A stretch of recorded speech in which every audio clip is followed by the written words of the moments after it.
Book of Jubilees 5 verse 17. For great is the mercy of the Lord, and he is long-suffering, and he does not impute iniquity to those who will turn away from all their transgression. The analysis, this verse serves as a profound declaration of the divine character, focusing on the interplay between justice and compassion.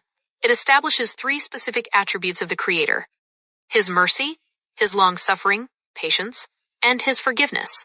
The central mechanism of this verse is conditional. It describes a legal and spiritual clearing of the books that is triggered specifically by the human act of repentance.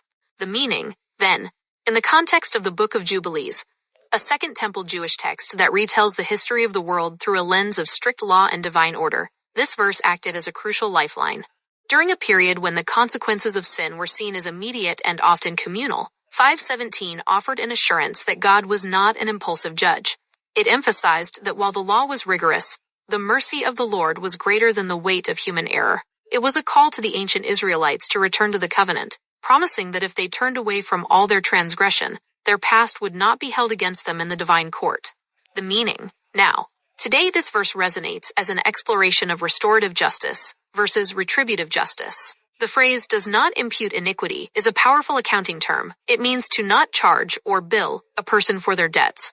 In a modern psychological and spiritual sense, this speaks to the possibility of a clean slate. It suggests that identity is not permanently fixed to one's worst mistakes. The verse remains a foundational reminder that the capacity for divine patience is far more expansive than human frustration, offering a bridge for those who feel alienated by their past actions.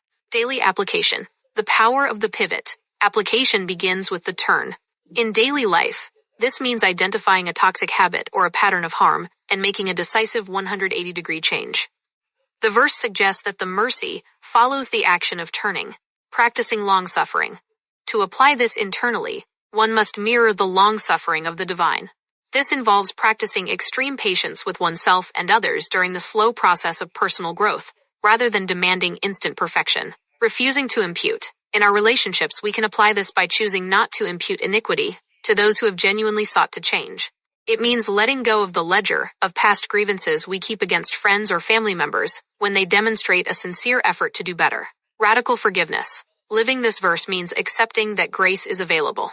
It requires a daily release of the guilt that hinders progress, trusting that if the transgression has been abandoned, the spiritual debt has been cleared. Check the comments for 100% free resources and join our school community.